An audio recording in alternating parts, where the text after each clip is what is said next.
All right, Kevin, back with you for another episode of the $1 Million Relationships Podcast.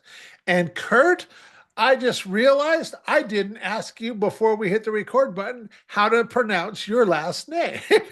Yeah, that's okay. It's a doozy. It's pronounced Luidhardt. Okay, I would have got it right. I would have got it Yeah. right. So, okay, very good, very good. Well, and Kurt, you and I want to give a shout out to Brianna over at Interview Valet because she was the one that reached out to me on your behalf. She's doing PR for you guys, and I had already had a really great experience with them. And so when she reached out and suggested that I should interview you for this podcast, I was like, absolutely. And so you and I, we made time to connect about a week or so ago.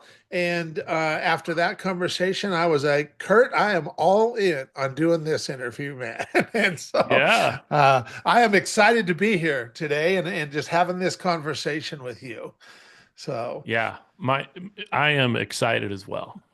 Well, I'll tell you what I'd like to do is just kind of start off, so we can set a little bit of context for our listeners. And so I want to give you the opportunity to talk about, what you guys do, who you serve, what inspires you most about the work you guys are doing and the impact you're making in the world. And we'll start there, Kurt. Yeah. My wife and I started a marketing agency now 18 years ago, and we met in the College Republican Club at our university, Indiana Wesleyan, which I'm representing Nice. today. And we were inspired in college to change the world, and we felt like getting good people elected to office was the way to do that. And so we post college, we started our marketing agency for 18 years. Okay. Our main value has been we helped elect people to political office all the way from little small city council races all the way up to president of the United States. And in 18 years, we've helped elect over 103 members of Congress and Wow. 15 governors, 15 senators, one president. And what we've done for them over the years primarily has been to help them find money for their campaigns from small dollar donors, everyday people who support them and might be willing to give them 25 or 35 or 50 bucks. Okay. We've done over $500 million for those folks through this time. We probably need to update that because this last year we probably added another 50 to 75 million to that number. And so that's been our passion for 18 years. But a few years ago, we started thinking to ourselves, we love our political candidates. They're wonderful people. They're in a very, very tough environment right now. It's difficult to get anything done. Doesn't matter what party you're from. It's a battle of inches. You get out to the Senate or you get out to Congress and you just feel like, boy, it just takes so much to even move the needle a little bit. There's a lot of conflict. And we felt like, we'd love to expand the world-changing work we're doing outside of politics and start helping businesses and business owners as well. And it was something that was said recently that articulated, I think, our mindset. We were actually talking to a friend who said he had once done a calculation of all of his number of customers, his number of vendors, his number of employees, and figured out that he had an impact every day on 1,500 people. And I thought, isn't that a great way to look at your business, right? You're providing paychecks to people, which is covering school for their kids, college education, obviously putting meals on the table, vacations to Disney. And we really wanted to start doing more of that. So right now, in addition to helping elect political candidates, we're spending a lot more time these days working with businesses. And we feel like our superpower, because we've worked in politics for 18 years, is talking to those same people that we talk to on behalf of our political candidates. And because we do Republican candidates, we're really good at talking to politically conservative consumers and Christians. That forms the base vote of most Republican campaigns. And so now we help businesses, particularly Christian or conservative business owners who want to target Christian and conservative consumers. Okay. We call those people liberty spenders. Because there's a segment of the U.S. population, 76.5 million of them to be exact, who we know are more likely to buy a product or service from a brand they think aligns with their Christian or conservative values. Mhm. Those are the people we've talked to on behalf of our politicians. That's now who we help our businesses talk to as well. And that's what that's our big project right now. Those are the people we love to serve, Wow. and and it's been a fun journey. It's new for us because for almost 20 years, all we did was work for on political campaigns Yeah. and political issues, and now to work for businesses. We're selling widgets for the first time, which has been fun and interesting and a fun journey. This is really fascinating, Kurt. So really, I mean, you guys have been working with this audience, which you call Liberty Spenders, for over 18 years now in the Yep. political arena. But now Yes. you're just going to continue working with the same people, except now instead of supporting political candidates, you're also going to support entrepreneurs who those same people would be in alignment with them and their values and stuff. Absolutely. We call it conviction driven marketing. Our argument is this: if you put aside partisanship or whether people or where they are right or left, Edelman, which is the world's largest PR agency, does an annual survey, and their annual survey says that over 80% of Americans are now considering the values of the businesses they do business with in order to decide whether to do business with them, and by the way, to decide not to do business with them. So people are already making purchase decisions based on their convictions. Our argument is you need to steer into that as a business because it's already happening. You can't avoid it. And we teach people a process we call conviction driven marketing. How do you tap into people's convictions to help grow your customer base, but also build a really loyal customer base that's going to stay with you for a long time, do a lot of repeat ordering, who will be advocates and raving fans, not just because they love your product, which is amazing, but also because they love you as a business and they know that you guys are on the same path to support the things they value as well. Yeah. Yeah. Wow. Wow.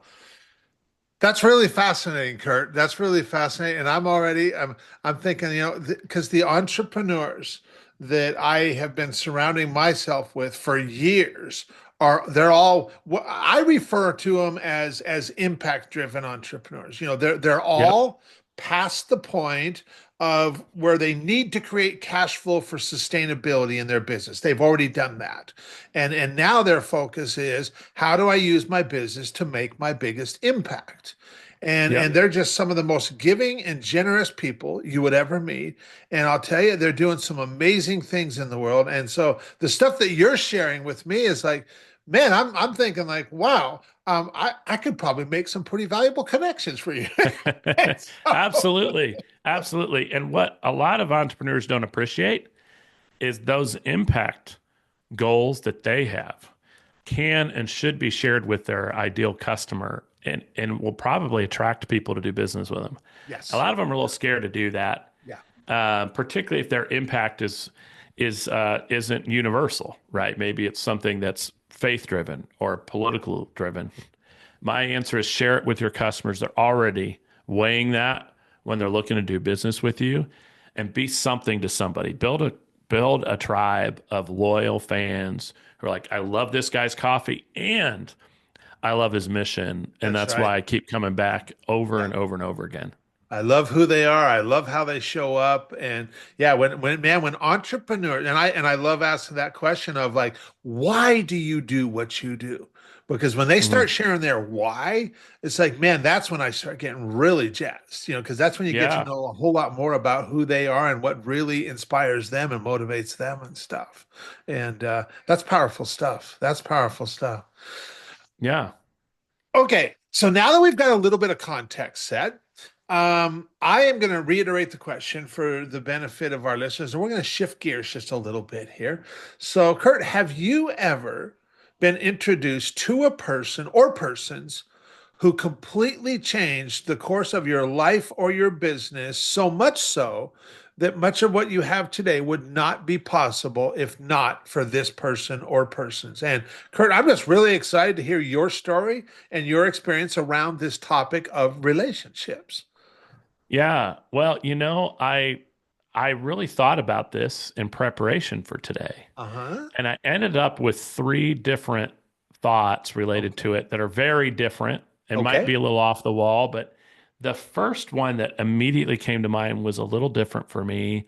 But when I was in college, I helped start the College Republican Club.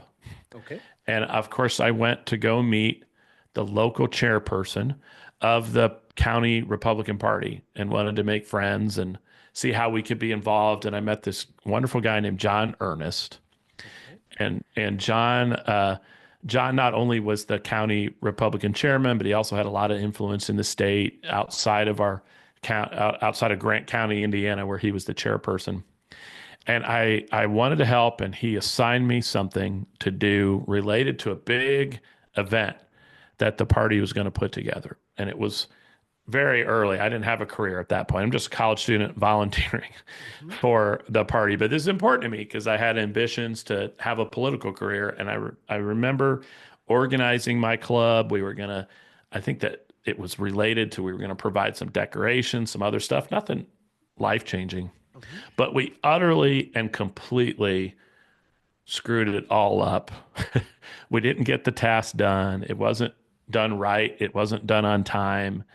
It put John in a slightly tough place. He was clearly unhappy when we showed up, and we weren't on time. We were late. And this is back in the day when, we didn't have cell phones. And so of course he was probably stressing out about, oh, these guys were supposed to be here 45 minutes ago and he doesn't know how to reach us. Hmm. And I was mortified. I felt exposed. And, I approached this guy, I asked for an opportunity to help. And the first thing he assigned me to do, I was, I was absolutely, I absolutely failed at it. And it was a real sort of demoralizing moment for me. And I went home next few days, just really upset at how badly I had done. Um, and then I got a note from him in the mail, and I wish I would have kept it, but I remember getting it still to these days when he said, hey, Kurt, I just want to let you know, I really appreciate how hard you were trying to get this right. And in life, you're going to learn sometimes you just don't, you know, you don't always get it right. It's okay. Don't worry about it. And I still remember it to this day because it was like the weight of a million Yeah. pounds Yeah. off my shoulders. Yeah. And it was a lesson in kindness Yeah. and generosity because he didn't have to send it. Um, he may have he had all the reason in the world to at a minimum just ignore it, right, and let me learn my lesson. But the thoughtfulness of that note made me a fan of his for life and meant a lot to me early on in my career. So that was the first example I thought of. That's powerful. Um, That's powerful. and I think of it as, changed me because it was an early lesson in kindness, and that's not something you learn working in politics. Yeah. The general lesson in politics is the exact opposite. You should win victory and pounce on the dead bodies of your enemies. and and John was so kind. So that was the first thing that came to mind. Okay. Thing. The second example was a guy I met early on in my career. So after my wife and I started our business, just a few years later, we had an opportunity to work with a guy named Jeff Rowe. Okay. And Jeff is right now probably the largest Republican political consultant in the country. He has a very large staff, probably 10 times, maybe more, our size in terms of revenue.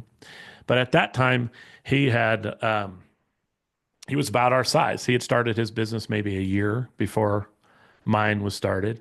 We were introduced to a third party. He was based in Kansas City. I'm in Indianapolis. And through that introduction, he was running a political campaign in Iowa and asked if we were interested in being involved. We got involved, and that started a friendship. And what was I think important about that relationship from the very beginning was how different the two of us are. But we made a connection that has led to multiple collaborations in the last, that was 20 years ago, almost now, actually 10 years ago, now that I think about it. 10 years ago now, have led to multiple collaborations. At one point, we were business partners. We're not currently. And what I thought was an interesting lesson from there was we were good collaborators because we weren't the same person. um, I'm a very I love to make friends and very almost passive in some areas of my life. And Jeff is a very aggressive business person. He's the reason his business, when we met, we were probably about the same size. Now he's 10 times bigger, is because he was just such an innovative thinker and somebody who always was doing it different than other people in the industry. He was willing, he took on clients and worked for them as if it was the most important race in the world and they must win. And that's something his clients learned to value. And so in terms of a relationship that helped me generate a lot of revenue and change my life, that would have been a big one. Our business wouldn't be the size and the shape and the way it is today without him. I still think he's one of the most innovative thinkers in our industry. A lot of what other companies are doing in our space now are all carbon copies of what Jeff is doing. Okay. And just a great innovative thinker. And I think the principle there for me is sometimes you got to find people who offer something you don't Yeah. have Yeah. yourself. Yeah. Yeah. That's wow. Wow.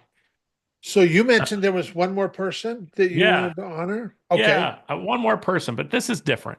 Okay. And I know your question asked about being introduced to someone, which sort of implies I've met them. I have one person I've never met Okay. who's had an amazing impact on my life. And I felt like this one fits more of the second half of your question. Like my life would never have been the same without him. So I've never met him, but he's had such an amazing impact through his books, through his teaching. And that is Tim Keller, who was the pastor of the Second Presbyterian Church in New York City in Manhattan. He's now passed. He died of cancer in 2023. But in terms of somebody who introduced something to me that changed my whole perspective, that he fits that category. I grew up in church. I've always been a person of faith, always pursuing a greater relationship with Jesus, a Christian. But Tim Keller exposed me some concepts that really changed my life. And he talks about the important lessons of the gospel. And one of the most important lessons of the gospel is the idea that grace is freely given and it cannot be earned, that there's nothing I can do in my own power to earn favor from God, and that only by the grace of God could I end up in heaven, or could I be justified. And what Tim Keller exposed me to, because that was not a new concept to me, but was the idea that that should generate great humility in me as a person of faith, that I'm missing the message of the gospel if I'm looking down on other people because I think maybe I'm behave better, right? I follow the rules closer, so therefore I'm better than XYZ. And a true appreciation of grace gets rid of that arrogance that some people associate with folks of faith, or being judgmental. And that was a real life-changing thing for me, because I definitely had that vibe about me. Somebody who wanted to justify himself by looking at other people and saying, well, I'm better than that person, or I'm more Christian or more spiritual than that person. Mm-hmm. And that was an immense spiritual transformation for me. And it opened me up to such a freedom to appreciate what the gospel's really meant. So that one is a little different in the fact I've never met him. I actually almost had a chance to meet him in 2022. He came to speak in Indianapolis where I'm at. And I remember thinking, oh, I'm busy. I can't go. Now I wish I would have because he died not too long thereafter. But somebody had a great impact on my life. Wow. Hearing you share that, there's a lot of people that have had impacts on my life that I've never met, that I've just Yeah. read their materials, listened to interviews, listened to videos of stuff they put out, what have you. And I think that's awesome. And it's kind of cool that, some of those people that I have had, well, one of them is a guy, Bob Burke, and he Hmm. wrote this book called The Go Giver. And Yeah. and I first was given a copy of that book probably 10 years ago. And I've in that 10 years I've read it a number of times. And maybe about a year and a half, maybe a year and a half ago, I put a post up talking about that book and stuff. And Hmm. on Facebook, I had put a post on Facebook talking about the Go Giver book and how it's just completely changed my life. And it got a lot of engagement. A lot of other people had read that book. And somebody saw that post though and was like, "Hey, I'm personal friends with Bob. Would you like to get introduced to him? I bet he'd make a great guest for your podcast." And I'm like, I would love to be introduced to Bob. Yeah. And so I got introduced to him and I did interview him for the podcast and he was a great guest. And it was just really, it's kind of, at that point in time, I'd known of him for about 8 years, and so it was just really a really awesome experience to just be able to have that interaction with him and stuff, and then share, from let him share from his heart on the podcast and stuff. And there's lots of people in my life like that I've never met, but they've had profound impact. Yeah. And I'm Excuse not me. even sure. I'm not even sure how I first was introduced to his work. Um, but I'm so thankful that I was. And and I know he's impacted a lot of other people just like me. Yeah, for sure. If you look at these three relationships, and even with the last gentleman, Tim, that you've never met, Hmm. and I'm sure you can come up with a lot of examples Hmm. around the question, but I'm just going to challenge you. You just come up with the first one that just comes up in your mind. Yeah. And if you look at these three relationships, I want to know what is an example of a situation where you personally got to make a really substantial impact where you might even have like surprised you a little bit, going, wow, look at what just happened there. Hmm. And you also know that would have never been possible if not for the relationship that you had with any one of these, whichever one of these three gentlemen that you've talked about. What's an example of something like that, Kurt? You know, I know that the early, um, I think the early influence that Jeff had on my life, having a fellow traveler, even before we became business partners, but we did campaigns together. He brought me in on some really fantastic campaigns that we got to work and build experience from.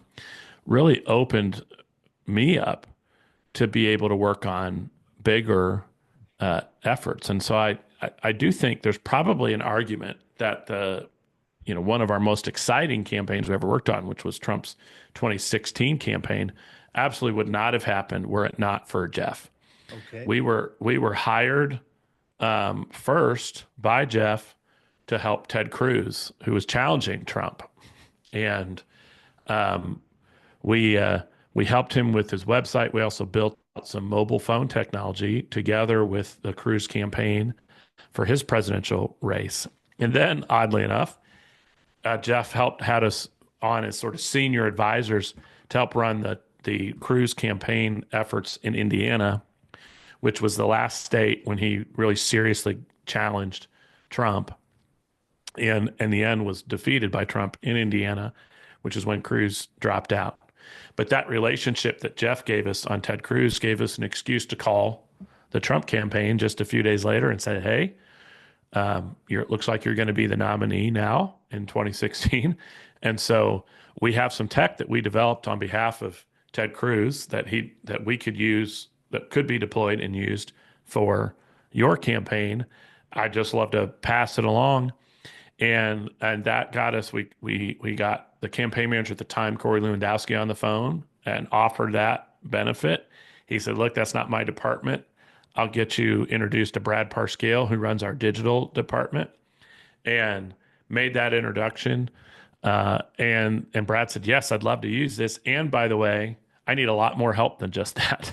And that led to one of the most interesting experiences of our career, was working on that campaign. And Wow. that campaign, working on an American presidential campaign opens up a lot of doors, not just in the US, but internationally, which also led to some of our fun experiences working internationally in places like Ireland and Brazil and Mexico and Belgium and Paris. And so that opportunity that Jeff gave us for Ted Cruz directly led to the Trump effort, which directly led to a lot of our fun international work. And so that relationship with Jeff directly led to that. Yeah. What a beautiful example, and what a testament to the power of relationships right there. Hmm. That is just that is seriously powerful right there. And I have long believed that as entrepreneurs, relationships are our most valuable asset. And of course, you just kind of demonstrated that right there, and sharing that experience. And so Yeah. I want to, thank you for that. Well, I'll tell you, politics is a great place to learn the value of relationships. I was told by somebody early on in politics. He said, Kurt, the value of your firm to your client has nothing to do with the quality of your work. It has everything to do with the quality of your relationship. And I thought that was weird at the time. I thought that seems counterintuitive to me. You, clients should hire me because I have a better widget or I provide better service. You're telling me they're going to hire me not because of that, but because of my relationship with them. Isn't that backwards? Don't they want to win? Don't they want the best? He said, nope, it's all about relationships. I saw that demonstrated over and over again. And it was something that really helped us grow our business over time, was me realizing politics is a business of relationships, and making friends ought to be my number one goal. Yeah. And I did a good job at that. Yeah. But I found out later it's not just politics. That's true everywhere, Yeah. right? Yeah. And but definitely true in the political space. Yeah. Yeah. And of course, that's been my experience for many years now too. Well, that's kind of what led to starting this podcast a couple of years ago. And Yeah. so, and of course, I mean, life was good before I started the podcast, but I will tell you, hosting this podcast has been hands down the most rewarding and impactful thing I've done in my 28 years as an entrepreneur. And it just keeps getting better and better all the time. Yeah. And we've released 200 and I think 66 episodes in the last 2.5 years. From my vantage point right now, I'm definitely looking forward to the next 266 episodes. And Yeah. so, Well, that's a lot. And to your point, we started one recently, and we are not 266 episodes in. I think we're maybe 30. uh-huh. But I Yeah. found the same thing. Those 45-minute, hour-long conversations I have with people really helps to develop a connection, and has led to a lot of cool collaborations, Yeah. referrals, and introductions. Yeah. And a podcast is a great excuse to have that. That's right. Um, and it benefits both parties. It gives us both something to promote and share on our social feeds, but that relationship building is so powerful. Yes, absolutely. Well, Kurt, I really appreciate you taking the time to have this conversation today. And for anybody that's listening into this, going, man, Kev, I really like Kurt, man. I like who he is. I like how he shows up, and man, I'd like to get to know him a little bit better. I mean, what are some any websites we can share with the listeners and stuff? Yeah, absolutely. So this whole concept of conviction-driven marketing and marketing to Liberty spenders, we put into a book. Okay. which for people who are listening to your podcast, we're giving away a PDF copy for free. Okay. They just go to libertyspenders.com/MDR. All right. And there they can download a copy of it. They can book a meeting with us. They can download some other free resources. So that'd be where I would go. Perfect. Perfect. Well, thank you for that generous offer. That's awesome. Thanks, Kurt. Well, any last words, anything last thing you want to share before we call it a wrap? Well, Kevin, it's been great to be on, and I do think the very theory behind your podcast is so true in the sense that it's a lot about who you know, and being a wonderful, agreeable person who likes people is a great skill for an entrepreneur. Yes, yeah. I mean, you know, and it helps when you just love talking with entrepreneurs and finding out what they're working on and what gets them all jazzed, you know. And of course for Absolutely. me, I mean my natural God-given abilities, I can just see these connections and stuff. And I'm always like, you know, whenever I'm in a conversation, I'm like, well, who do I know that might be able to help them with what they're talking about right now? And it's just been incredibly rewarding to be that guy who gets to make those kind of connections and introductions and facilitate strategic partnerships like that. It's just I love being that guy, you know. Yeah. And so- Well, you're doing a great job at it, and I'm glad you're doing it. well, you too, Kurt, and thanks so much for taking the time to have this conversation today. Really appreciate it. Really appreciate you.